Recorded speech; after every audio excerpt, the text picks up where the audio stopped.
Good afternoon, I'm Josh Duncan, and these are some of the top headlines coming out of the KelownaNow newsroom today. Interior Health has found its new president and CEO, and it is the same woman they found nearly 4 months ago.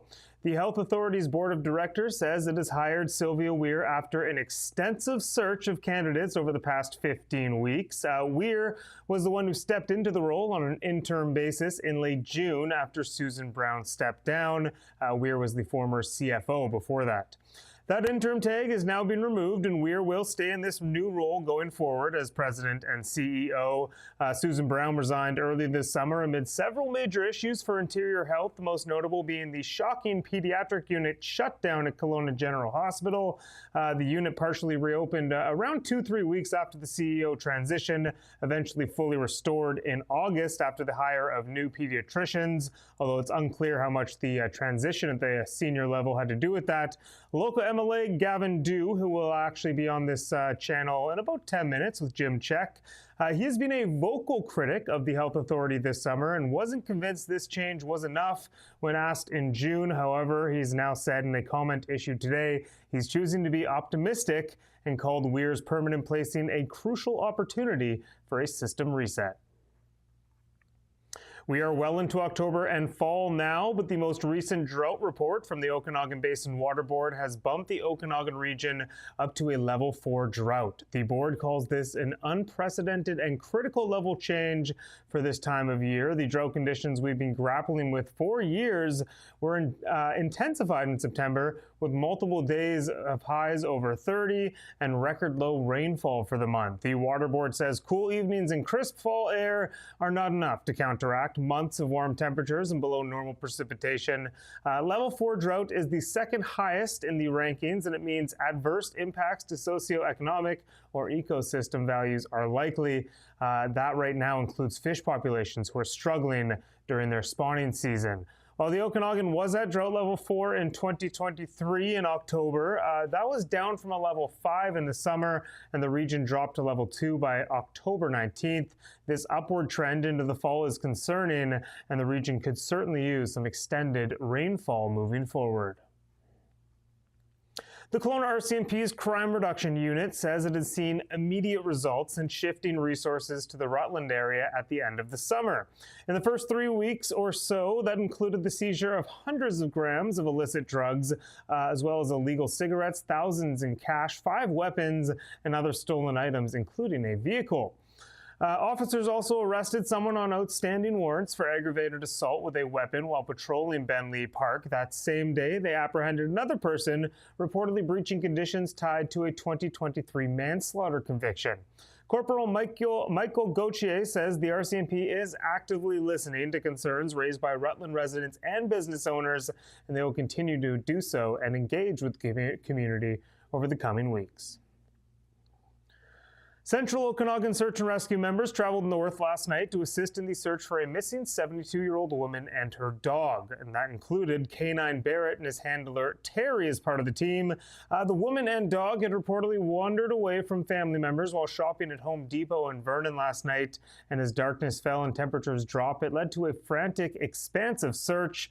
COSAR members mainly focused around the swampy Swan Lake area north of the city. They worked late into the night until a breakthrough right before midnight. It was K9 Barrett who tracked down the missing subjects. Of course it was. What a good boy. Vernon Search and Rescue says the woman and dog were tired and cold, but safe, and were quickly reunited with their concerned family members. Always love seeing these search and rescue stories with happy endings. So great to hear about the important and impressive work these highly skilled volunteers do. And of course, great job, Barrett. Great dog. All right, wrapping up in sports, the Rockets in Prince George last night to take on the Cougars. The Cougars were a perfect 4-0 in the season, and Kelowna was hoping to give them that first blemish on the record, and it was a wild finish. The Cougars up 4-2 in the third and then 4-3 in the final minute. They should have sealed the game on an empty netter, but a mistake reminiscent of Patrick Stefan against the Edmonton Oilers so many years ago came back to haunt them. I'll let the highlights do the work. If we could play those, please. Offside, off the face-off, Cougars get it free. They have the empty net. Carl's ahead to Parasek, has the empty net. He goes to Lemire and he mishandled it. Have a wide open net. Puck now loose and behind the goal. And out comes the Longley. Is this going to bite the Cougars? Here comes Wedge. The Cougars. No, you can keep going. Wing to Goysick. Hiroki Goysick gets it up top to Leslie. Leslie holds, waits and shoots. That's blocked. Comes back to Leslie. 45 seconds ago. A chance save rebound. Ravensburg. He stopped. It's loose in the goal. And it's tapped in by Caden Longley. And the game is tied. Well, Tarek Berzak had a chance to end it. He decided to pass instead of put it into an empty net, and it did come back. 7 seconds left. If we play right here, just keep playing for a sec. Can we keep playing it? No? All right, maybe we can't play it. But anyways, they scored the winner with 7 seconds left. Here it is.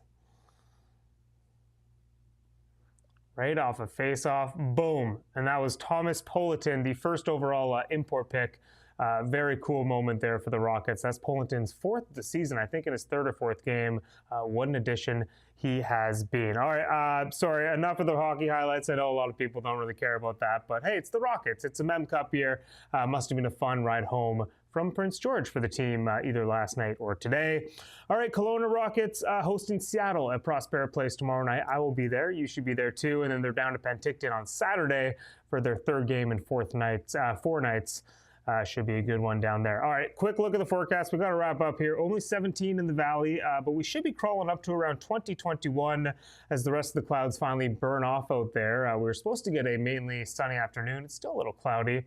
But either way, beautiful fall day. Clear overnight, low of 4, then some sunshine tomorrow morning, but it may be short-lived. Those clouds coming back, rolling back into the valley, bringing potential showers with them. Friday's high, though, 20 degrees before it cools way down this weekend. That includes a high of just 8 on Sunday. All right, that'll wrap up today's broadcast, but you can read up on all these stories and plenty more over at KelownaNow.com. Be sure to check out our socials as well, KelownaNow.com on TikTok, KelownaNow on X, Best of KelownaNow on Instagram, and the Now Media Group on YouTube. Have a great night, Kelowna. I am back here tomorrow for a look at more headlines. We'll see you then. We don't just report the news. We live here too. We're your neighbors, bringing you stories that matter to all of us. No government funding, no outside influence. Kelowna Now, local, independent. News you can trust.